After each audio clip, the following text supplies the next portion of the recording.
Oke, Bismillahirrahmanirrahim. Assalamualaikum warahmatullahi wabarakatuh. Perkenalkan saya Prita Apriliani dengan NIM 101120111303. Di sini saya akan menjelaskan mengenai cara membuat Key Performance Indicator di perusahaan.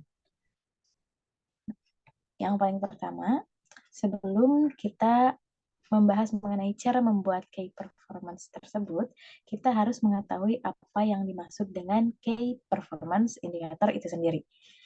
KPI, Key Performance Indicator, disebut juga dengan istilah lain yaitu Key Success Indicator atau KSI, yang merupakan instrumen yang berupa serangkaian alat ukur kuantitatif yang digunakan oleh organisasi perusahaan, lembaga pemerintah atau lembaga nirlaba untuk memeriksa kinerja dan mengukur capaian berdasarkan indikator tertentu.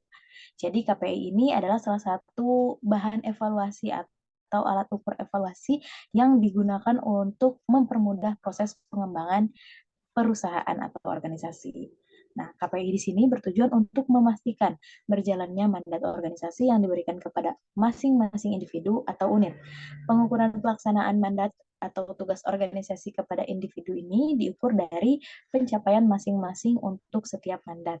Penggunaan instrumen ini berfungsi untuk mengevaluasi kinerja organisasi yang berbasis unit maupun untuk memotret keseluruhan organisasi secara general dan dengan mengevaluasi bagian terkecil organisasi. Jadi, KPI di sini itu adalah elemen yang paling penting ya di setiap organisasi karena dengan adanya KPI ini kita dapat memastikan target pencapaian yang didapat atau diselesaikan dari setiap pihak yang ada di organisasi begitu.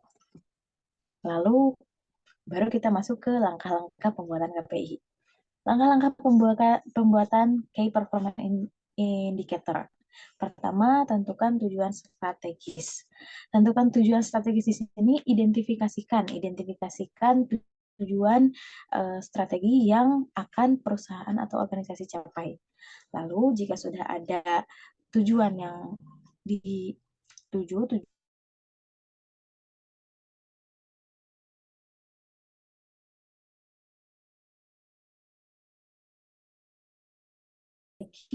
permasalahan di bagian penjualan, maka kita akan mengevaluasi area yang mencangkup penjualan, yang mendukung penjualan, antara lain seperti pemasaran, produksi, dan lain-lain. Lalu ketiga, lanjut menentukan metrik. Metrik di sini adalah alat ukur untuk mengukur si key performance indicator tersebut. Nah, setelah itu baru tetapkan target. Setelah ditetapkannya target, kita akan lanjut monitor dan evaluasi. Jadi, pastikan key performance indicator ini diawasi, dipantau, lalu jika telah selesai dievaluasi begitu. Nah, jika setelah dievaluasi kita mendapatkan suatu masalah, kita masuk ke tahap selanjutnya yaitu tindakan perbaikan. Jika ada masalah, kita harus segera mengidentifikasi penyebabnya apa, lalu mengambil tindakan untuk perbaikan. Setelah dilakukan tindakan perbaikan, kita harus adakan komunikasikan dan terlibatkan. Maksud di sini adalah hasilnya kita harus ungkapkan atau jelaskan kepada pihak-pihak yang terkait, lalu dijelaskan secara transparan, tidak ada yang ditutupi.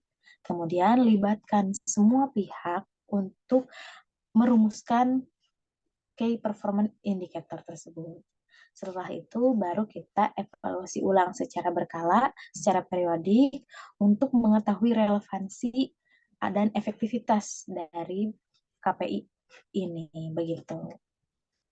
Lalu di sini jadi penyusunan Key Performance Indicator ini yang tepat ini harus dilakukan untuk meningkatkan kinerja karyawan di perusahaan yang bisa dimulai dengan cara menguraikan tugas untuk tiap-tiap karyawan, review setiap proyek hingga gunakan target, menentukan target menggunakan metode SMART.